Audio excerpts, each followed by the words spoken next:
Ah, hi guys! Welcome to this new series about methane emissions. At Carbon Limits, a lot of the work that we do is related to methane emissions.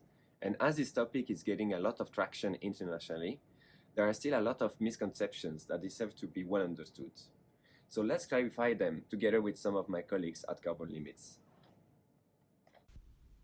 On today's episode, let's hear at my colleague Manon, who will help us answer the question, do similar facilities have similar emissions? Methane emissions. Is it realistic to assume that two similar looking facilities will necessarily have similar emissions? Let's go explore this question together. Follow me.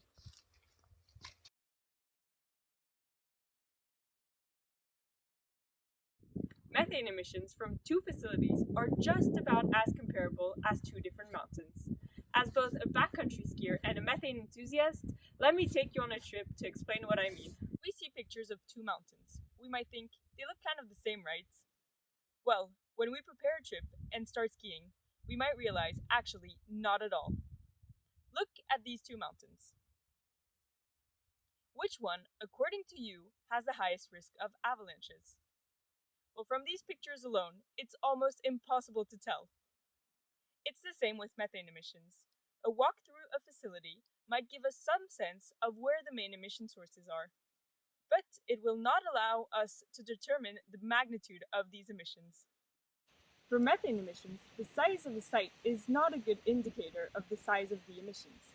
Coming back to our mountains, the first mountain I showed you is Galdhøpiggen, the highest mountain in Norway, while the other one is the Mont Rose, the tallest mountain of Switzerland, which is almost twice as tall as the first one.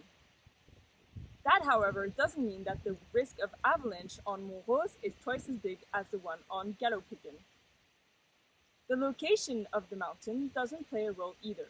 Two similar looking mountains in the same country will still have an avalanche risk that is specific to that mountain. Where these emissions are coming from at two similar looking facilities might also be different. In the mountains, there are some areas where it's known that the risk of avalanche is quite high. We're pretty certain there will be avalanches there, we just don't know how big they will be. It's the same with emissions from sources such as compressors, tanks, or flares. We're pretty certain there will be emissions from these sources, we just don't know how big they will be. But sometimes avalanches can come from much more unexpected places where we thought the risk of avalanche was quite low. Coming back to our methane emissions, this is the same as with leaks, which can appear anywhere, anytime in a facility. The challenge of skiing any mountain doesn't come just from the terrain itself, but can also come from the weather conditions. A mountain that's super accessible one day might be completely unattainable the next once a storm is in full swing. Well, the same happens with methane emissions. One day the emissions might be very low at a facility, while the next, due to changes in operations, maybe some upsets or other unexpected conditions, suddenly the emissions might reach new summits. So, to come back to our initial questions, will similar facilities have similar emission sources and similar levels of emission? Well, this time we have a definite answer. It's false to assume that two similar looking facilities will necessarily have the same emissions. Their emissions will vary over time, and the total of emissions over the year might end up being incredibly different. Thanks a lot for watching, and maybe see you in the mountains soon. Or for our next methane inventory,